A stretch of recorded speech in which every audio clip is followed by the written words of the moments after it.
एका छोट्या शहरामध्ये एक तरुण राहत होता. हा तरुण खूपच आळशी होता. त्याला कामाची आळमटळम करायची सवय होती.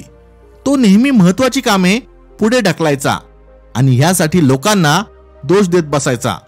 ह्यामुळे तो बाकीच्या तरुणांच्या तुलनेत प्रत्येक क्षेत्रात मागे होता. त्याच्या परिवाराने, शिक्षकांनी त्याला खूप समजवण्याचा प्रयत्न केला की वेळेची किंमत करत जा, पण तो कोणाचेच ऐकत नव्हता. त्याला आपल्या भविष्याची अजिबात काळजी नव्हती.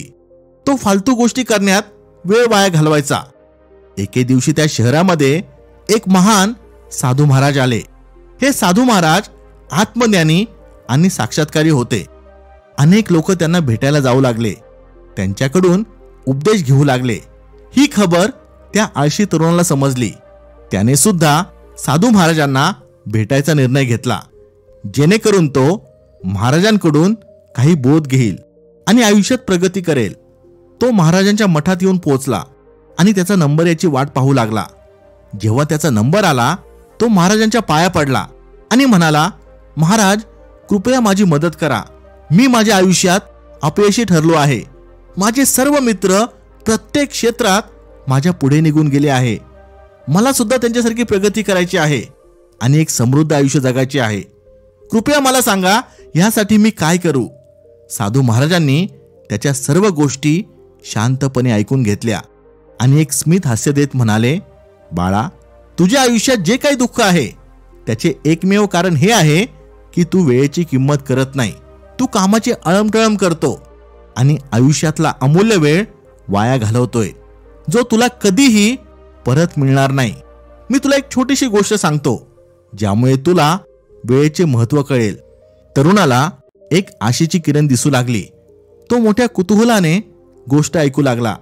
साधू महाराजांनी सुरुवात केली, ही पुरातन काळातील गोष्ट आहे. एक राजा होता, जो खूप उदारमतवादी आणि दयाळू होता.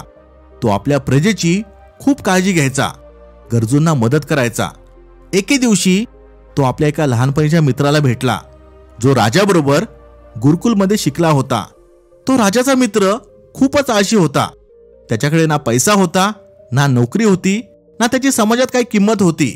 तो आपल्या सगळ्या समस्यांसाठी लोकांना आणि नशिबाला दोष द्यायचा. राजाने आपल्या लहानपणीच्या मित्राला ओळखले आणि त्याची अशी परिस्थिती पाहून राजाला फार वाईट वाटले. त्याने त्याची विचारपूस केली की त्याची अशी परिस्थिती का झाली. त्याचा वर्गमित्र म्हणाला, राजा, मला सगळी लोक नावं का ठेवतात हेच मला कळत नाही. मी जेव्हा कुठे काम मागण्यासाठी जातो, मला कोणच काम देत नाही. माझ्यावर जळणाऱ्या लोकांनी सगळ्यांना हे सांगून ठेवलं आहे की मी कोणतेच काम वेळेवर करत नाही. मला कळत नाही मी काय करू. राजा म्हणाला, ठीक आहे, काही हरकत नाही. तू माझा लहानपणीचा मित्र, या नात्याने मी तुला एक संधी देतो. उद्या सूर्यास्त व्हायच्या आत तू माझ्या राज्याच्या खजिन्यातून तुला जेवढे पाहिजे तेवढे सोने, नाणी, रत्ने घेऊन जाऊ शकतो.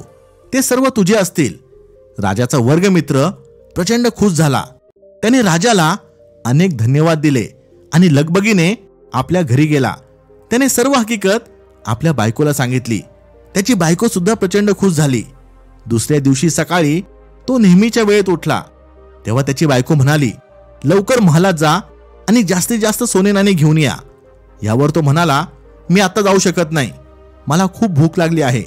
पहिलं मला काहीतरी खायला दे. त्याच्या बायकोने त्याच्यासाठी भरपूर नाश्ता बनवला आणि त्याला खायला घातला. त्याने एकदम आरामात चव घेत घेत नाश्ता केला. त्याने विचार केला, खजिना मिळवण्यासाठी अजून पूर्ण दिवस पडला आहे. मजबूत नाश्ता केल्यानंतर त्याला थोडी थोडी झोप येऊ लागली. तो आपल्या बायकोला म्हणाला, मी थोडी झोप घेतो आणि मग महालाकडे निघतो. असे बोलून तो झोपी गेला. त्याला वाटले, आपण एक डुलकी काढून लगेच महालाकडे निघू. पण तो तब्बल 3 तास झोपला. जेव्हा तो उठला तेव्हा त्याने पाहिले की दुपार झाली होती. त्याने घाईघाईमध्ये बरोबर काही पिशव्या घेतल्या आणि राजाच्या महालाकडे धाव घेतली. दुपारचे कडक ऊन पडले होते. त्याला प्रचंड गरम होऊ लागले होते. त्याने विचार केला, अजून तर बराच वेळ आहे. झाडाखाली थोडे आराम करून पुढे जाता येईल. तो झाडाखाली आराम करण्यासाठी पहुडला. थंड वारा वाहत होता. वातावरण खूपच छान झाले होते. जसं त्याने आराम करण्यासाठी आपले अंग टाकले, त्याला लगेच झोप लागली. तो 4 तास तिथेच झोपून राहिला.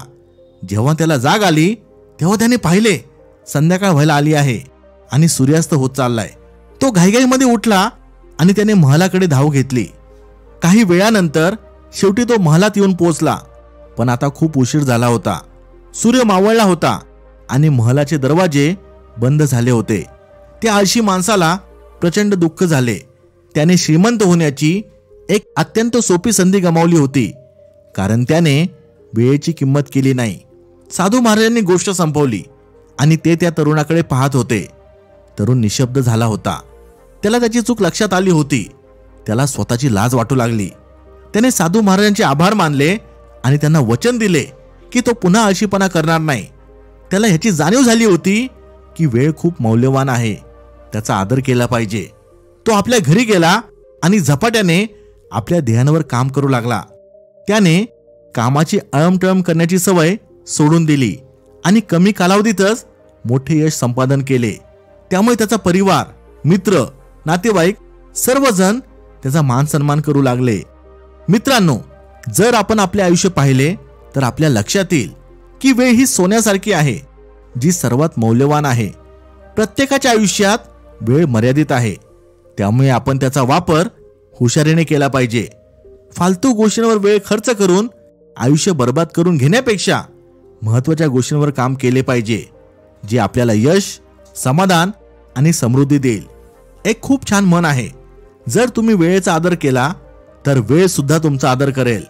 पण जर तुम्ही वेळ बर्बाद कराल तर तुमचे आयुष्य बर्बाद झाल्याशिवाय राहणार नाही.